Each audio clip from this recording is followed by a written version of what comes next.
And just like that, we're back with another recap. Week 5 already is in the books. First game was Friday night, Louisiana Tech at BYU. BYU was favored by quite a lot of points, 23.5. We'll jump right into it. I expected a lot of offense from both sides, but I expected BYU to pull away at the end. They didn't need to pull away at the end. BYU rolled in 513 yards of total offense, averaging 8 yards a play. Third straight game for BYU where they put up 500 yards. That's impressive no matter who you're playing. Zach Wilson led another dominant performance by the offense, along with a stingy defense. BYU was looking serious. By halftime, BYU was in total control. Zach Wilson started it, completed in his first 12 passes of the game. Gunnar Romney even went as far as said it's like playing backyard football with Zach Wilson. That's crazy. If you're the other team and you hear someone say that, you probably shouldn't feel too good about yourself because they're comparing you to backyard football. Yikes. Yeah, BYU really pulled away in the second quarter, though. It wasn't really by the half. The first quarter, Louisiana Tech really did their best to stay in there. I mean, they just couldn't generate enough offense. BYU in the second quarter, they scored on 3 drives, 3 drives in a row, and ultimately BYU stopped Louisiana Tech's 19-game streak of forcing a turnover, as Louisiana Tech didn't force any turnovers. BYU very efficient with the football, obviously. Like I said, Louisiana Tech did a great job of bracing for that first impact from BYU, that initial push, but it wasn't enough. Clearly, as everyone probably knows at this point, my player to watch was Zach Wilson. He, of course, did his thing, 24 of 26, 325 yards, 2 touchdowns, no interceptions, and rushing the ball, 8 carries for 43 yards and 3 touchdowns. So obviously did what he needed to do. BYU running back Taylor Algier, 10 carries, 93 yards and a touchdown. Gunnar Romney had 7 receptions, 101 yards and a touchdown. Freshman defensive lineman, though, for BYU, 6 tackles, 3 sacks, 3 tackles for loss. That's quite a good day for a freshman. Final of this game was BYU 45, Louisiana Tech 14. I predicted BYU would win 55-31. A little bit more offense from Louisiana Tech. We didn't get it.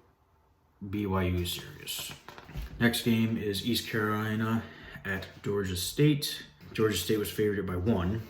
The Cornelius Brown, quarterback for Georgia State, opened up with an interception. It was actually a pick 6, so not a great start to the game for him. Things look kind of dangerous to that point. You open the game with a pick 6. You never want to do that. But then Georgia State scored in the next 3 drives in under 7 minutes. So that I could say that made up for that. So already East Carolina went down by 22 at the half. They did have more production from the wide receivers. Like I said in my predictions, the ECU coach wanted more production out of their first and second string receivers. Tyler Snead did. He had quite a day. We'll get into his numbers in a second. Their cute quarterback, though, East Carolina's quarterback, Holton Ahlers, not a good day. He's had no touchdowns but 3 interceptions. Like I said, Tyler Snead had 11 receptions for 105 yards. And East Carolina's defensive back, Jairo Wilson, had 13 tackles, 1 forced fumble, and 2 tackles. I'm not sure if he's a safety or a corner, but if a corner is making that many tackles, your linebackers and defensive line are doing something wrong, because your linebackers should have the most tackles. Anyway, my player of the game was Destin Coates, and he did his thing, 23 carries, 113 yards, and 2 touchdowns. And Georgia State wide receiver Sam Pickney had 7 receptions, 134 yards, and 2 touchdowns. Georgia State most certainly generated enough offense. They won 49-29. I had the game being a little bit closer. I had Georgia State winning 31-23. Next game is Arkansas State at Coastal Carolina. This was a good one until the Army game came on. This was the one I was watching. Coastal Carolina had a 94-yard drive that lasted 8.5 minutes. That is the longest drive in program history. Coastal Carolina came out of the halftime, and they went on another one of those long drives. It was just under 8 minutes, so clearly controlling the ball well. They only let Arkansas State run for 36 yards. They totaled in 539 yards of total offense. I talked about my player of the game being Logan Bonner and how he managed the game, because before this game he had 3 interceptions and 3 touchdowns. He was kind of hurt, and they like to swap quarterbacks anyways, like in and out of rotation. I don't really think that works. I could be wrong, but I don't remember a time where a 2-quarterback system worked efficiently, unless they're kind of like the same type of player, but I don't know. Logan Bonner got hurt. Logan Bonner ended up playing good, though, when he was playing. He went 16 for 21, 165 yards, and 2 touchdowns, no interceptions. So when he did play well. But Lane Hatcher took over. He went 12 for 23, 184 yards, a touchdown, and an interception. So he went 1 for 1 in that ratio. Logan Bonner, obviously 2 for nothing on the touchdown interception ratio, so much better from him. Arkansas State, Brandon Bowling had 7 receptions for 115 yards and 2 touchdowns. I also talked about quarterback for Coastal Carolina, Grayson McCall, to see how well he would perform, and he performed. Threw for 322 yards, 4 touchdowns, and only 1 interception. Coastal Carolina won the game, 52-23. Definitely not as close as I thought. I think that the big thing was Coastal Carolina only allowed 36 yards rushing. Actually surprised. I was excited to see where the game ended. Like I said, it ended 52-23. I had Coastal Carolina winning 43-38 in a close one. Next game is UTSA at UAB. UAB was favored by 20.5. UAB's 20th straight home win at home with this win. 3 QBs played for UTSA. They combined for 9-25, 90 yards, 0 touchdowns, and an interception. Yikes. Disastrous. But per usual, UTSA running back Sincere McCormick did his thing. 22 carries, 150 yards, and a touchdown. So he had a good day, but obviously when you play 3 quarterbacks, you're not doing something right. UAB quarterback Bryson Lucero had 3 touchdowns and 3 interceptions, so very meh day for him. Good that he throws 3 touchdowns, but he threw 3 interceptions, and it kind of just cancels out the day, although it didn't, because Spencer Brown had 26 carries for 144 yards. Now, that was my player watch. UTSA didn't give up any touchdowns to him, but clearly was enough. UAB won 21-13. I figured UAB was going to win. I thought it was going to be a little bit more high scoring and a little bit more of a spread. I had UAB winning 42-20. Next game is USF at Cincinnati. It was Doak's first 100-yard rushing game since November of 2019. He had a fumble on his 3rd carry of the game, so things didn't start off too hot for him, but they got things going. Trey Tucker had a 97-yard kick return for a touchdown. That took a 3-touchdown lead. The game started with 4 turnovers, 2 for each team. Very sloppy football, and that was all within 11 snaps. So 4 turnovers and 11 snaps, that's insane. USF was another team that used more than 1 quarterback. They used 4, trying to beat UTSA out in that fashion. USF tied school record with 5 interceptions. Jeez. What are these offenses doing? USF's defense kept them in the game. It was kind of the same story when Army played Cincinnati. The defense kept them in the game, and the offense just couldn't do anything or turn the ball over or whatever. Cincinnati, that's their 15th straight home win. USF, 4 of their quarterbacks combined for 21 out of 41, 208 yards, no touchdowns, and 5 interceptions. Good luck winning games like that, USF. Antonio Greer had nine tackles, 1 sack, and 1 tackle for loss. He had a pretty good game. Jared Dokes, Cincinnati running back, like I said, 22 carries, 102 yards, and 1 touchdown. Cincinnati wins 28-7. My prediction was Cincinnati would win bigger, 45-6, but they didn't. I could be wrong. I'm not wrong. Disappointing outing for Desmond Ridder. He was my player to watch. He went 16 for 26, 2 touchdowns and 3 interceptions. I said in the game against Army he wasn't very accurate or anything like that. He missed throws, wasn't on target with his receivers, didn't have timing with his receivers, wasn't on the same page as his receivers, and apparently more of that happened. But they got the win. Next game was one of the games I really wanted to watch, but ended up actually missing, was Memphis at SMU. I was expecting a lot more offense than what we had, but SMU shot right out of the cannon, had a 24-3 lead early in the second quarter. Teams traded turnovers at the end of the half. Memphis really closed the gap. They made it 24-20.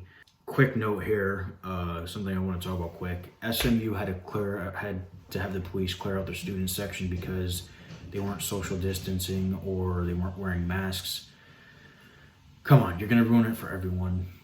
There's football. Be grateful that there's football. If you don't want to go to the game, don't go to the game. Don't ruin it for everyone. Wear a damn mask and social distance. It's not hard to do. Anyways, Memphis was ranked 25th. They will obviously, I don't think they'll stay in the 25th spot.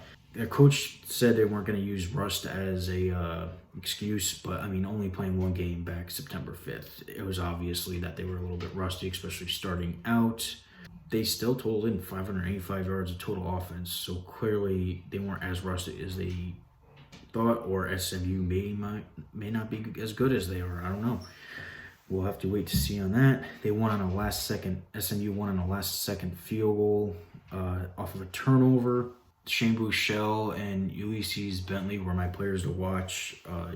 Shane Buechele did his thing, 474 yards passing, 3 touchdowns, no interceptions.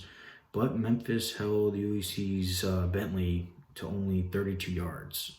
So good job by Memphis' defense, but not a good job by giving up 474 yards passing. SMU wide receiver Reggie Robertson Jr., had 5 receptions for 243 yards. Did you hear that? 5 receptions for 243 yards and 2 touchdowns. SMU wins 30-27. I thought it was going to be much more high scoring. I had SMU winning 52-48. It happens, I guess. Next game is the game everyone was excited for. There's no need for unnecessary shots. I'm sorry, Western Kentucky and Middle Tennessee State. My bad. That was uncalled for. But let's see. Western Kentucky was favored by 7. Pigram had an 11-yard touchdown pass to Joshua Simon to go up by 10 with 6 minutes left. Middle Tennessee State Asher O'Hara counterpunched that, though, with a score for himself with 2 minutes left in the game, but they failed the onside kick and they fell short. Tyrell Pigram was my player to watch, quarterback for Western Kentucky. He managed the game really well, 21 for 36, 188 yards, 2 touchdowns, 16 carries, 55 yards. So again, managed the game really well. I said, was he going to be able to really control the game with his legs and his arm? And he did. Asher O'Hara played well. Seems they're getting a little bit better. 23 out of 33, 217 yards and a touchdown, and he had 25 carries for 98 yards and a touchdown himself. Middle Tennessee State running backs have to step it up. Not too sure if it's like, I know their line isn't the greatest, but they got to find their running backs some space and get them open. Asher O'Hara is trying to do everything, and it's not working as Middle Tennessee State falls short. Again, 20-17. I had Western Kentucky winning 28-24, so it was kind of relatively close in that nature. Next game is Georgia Southern and ULM. one where Georgia Southern was favored by 20, and I thought they were going to cover that pretty easily. But ULM is proving to be a little bit tougher than I thought. J.D. King ran for a career high 196 yards and a score. Najee Thompson blocked 2 punts. That's the first time since 1993 a player named James Williams blocked 2 in one game. Kobe Suits had a career day. 5 minutes left. The Warhawks cut Georgia Southern's lead 35-30. So they were in range of winning this game, which I didn't think they would be. ULM forced a 3-and-out. They got the ball. They convert 2 third downs. And then Rashad Bird stopped a Kobe Suits scramble from the 9-yard line. They stopped at the 1. Clock was ticking. No timeouts. UL Monroe tried to hurry up and get a spike. The clock hit 0. Probably 2 seconds after the clock hit 0, the ball was snapped and they spiked it. And then they acted confused, like, what's going on, guys? Like, I got this spiked. And it wasn't even close, in my opinion. Clock hit 0. Georgia Southern guys are literally looking around and pointing at the clock like, the game's over. What are we doing here? J.D. King finished 21 carries, 196 yards and a touchdown. Wesley Kennedy III had 14 carries, 64 yards and 2 touchdowns. So Georgia Southern, much more production from their backs rather than their quarterback, Shai Wertz, who I had the player to watch, Shai Wertz, but he didn't do too much in this game. Monroe's quarterback, Colby Suits, 31 for 54, 334 yards and 2 touchdowns. He did what he had to do. His team did not help. Next game is the disastrous UCF catastrophe. Now, UCF, you're probably the one team that in the group of 5 that has a serious push at the playoffs. But you were like, hold my beer. I was expecting this one not to be close. I was expecting UCF to really just run over Tulsa. Well, let's get into it. First of all, the game was crazy. Between penalties, turnovers, missed extra points, everything.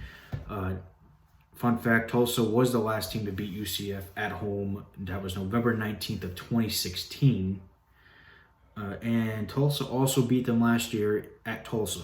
So Tulsa's been having their number a little bit, and they talked about that in the game. Tulsa definitely has their number. Coach Montgomery thought they did a great job of running the ball and protecting the quarterback, Zach Smith. They did just that. They did do a very good job of that. UCF had a 23-5 lead with 2 minutes to go in the second quarter, so it was really looking like it was going to be what I expected, a UCF runaway. Then they come out for the opening kickoff of the second half, and UCF fumbles. Tulsa recovers. Tulsa then cuts the lead 23-19, and then they got the ball back and they scored again. And it looks like Tulsa's going to score and tie this game 26-26 until yet another kicker misses an extra point, and they are still losing by a point, 26-25 now. But Tulsa fought and they won the game. We talked about in my predictions that UCF wants to avoid the penalties that they've been having all year. Well, they didn't do that. 18 penalties. 18 penalties. Costed them 124 yards. But how you have to really try to commit that many penalties. And I think just false starts alone in the last 2 games, I think the number is 19. For just false starts. It's not hard. Your coach and your quarterback tells you what the cadence is. And on top of that, you can just side-eye to see when the ball is snapped. False starts to me just make no sense at all. Maybe in a loud crowd and, tensions are high. I mean, I guess tensions were a little bit high because they did beat them last year. But there's no crowd. I mean, I just really don't see the 19 false starts in 2 games. And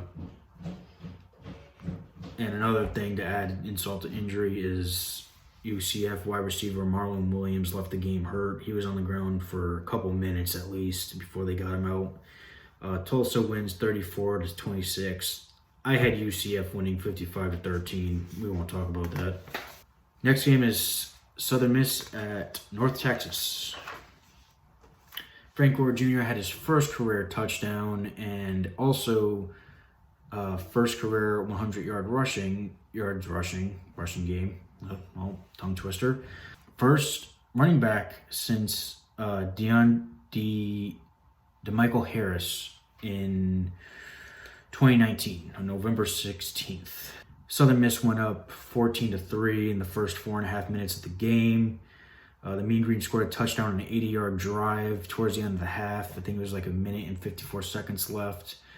You think that gives them some momentum going to the half, and just when you think that, Southern Miss goes 46 yards in 70 seconds, and they take the lead and extend the lead 20-10 going into the half. Mayberry's 4-yard touchdown play made the game 31-17. That's the biggest lead in the game. It was early in the fourth quarter, and at that point, it was pretty much a done deal. We talked about North Texas defense being a little handicapped due to injury. Frank Gore had 23 carries for 130 yards and a touchdown. Southern Miss wide receiver Jason Brownlee, 4 receptions, 110 yards and a touchdown. And my player to watch was Austin Oon, 28-47, 339 yards and 2 touchdowns. And both North Texas wide receivers had a pretty good day. Southern Miss wins 41-31. I had North Texas winning 48-42. I just didn't see anything that impressed me with Southern Miss, but I'm glad to know they finally got a win. Next game is Charlotte at FAU. Willie Taggart's first game after getting fired from Florida State. Charlotte took a 10-0 lead early. Then quarterback Shanti for Atlantic broke off a 49-yard run midway through the third quarter. That really changed the game. Then FAU forced a fumble, and they found the end zone once again. Charlotte quarterback Chris Reynolds went 24-32, 314 yards and a touchdown. So he had a pretty good day. Talk about Florida Atlantic's Leighton McCarthy, defensive end. He had a pretty good day, if you ask me. 10 tackles, 3 sacks, 1 forced fumble, 4 tackles for loss. So I'd say a pretty good day for him. Florida Atlantic won 21-17. I picked FAU to win, but I did not have a score for this game. And the final game we'll get into is Navy at Air Force. Navy, boy, do we gotta talk. Navy comes in. Bang. Navy comes in. They're onto their third string quarterback. I get that. Let's give you some quick facts. They're going against a team that has 30 players missing, majority on defense, so you think that would help them out. They've also played this year so far. Like I said, they had that beating, and then they had the comeback win against Tulane. So you think they were a little bit more prepared. Well, Air Force looked a little rusty at the beginning. Navy kept in the game a little bit. And then Air Force just decided to kick their teeth in. I picked Navy to win in a very low-scoring game, and it was low-scoring for Navy. Air Force put up 40 points. Air Force won 40-7. Timothy Jackson for Air Force, their fullback, really had a day. 19 carries for 118 yards. Air Force had 25 first downs to Navy's 10. And Air Force rounded up 369 yards rushing. And Navy fumbled 2 times. And Navy, why are we becoming a passing team? Good grief. The academies, except for Air Force, they pass a little bit more than the other two. But Navy, you do not win your games by throwing for 151 yards and rushing for 90. Unless Navy schedule is filled with bad teams, I honestly can say. By the way, the best defensive player, Diego Fago, left the game with an injury. I don't remember if he came back or not, but I don't see Navy winning another game this year. They are a bad football team. They just played a football team that hasn't played this year and is down 30 players and lost. That is not good. Clean up, Navy, or you guys are going to be looking at a one-win season, and that's it. Overall, week 5 was a good one. I was excited for the Memphis SMU game. Turned out to be a good game, 30-27. Week 6 predictions, again, will be out probably Tuesday or Wednesday. I'm thinking more Wednesday. Had some big issues uploading last week, but good week. Looking forward to the next. Wear a mask, social distance, please, so we can keep football. Don't forget to hit a like, hit that subscribe button, and stay tuned for more content.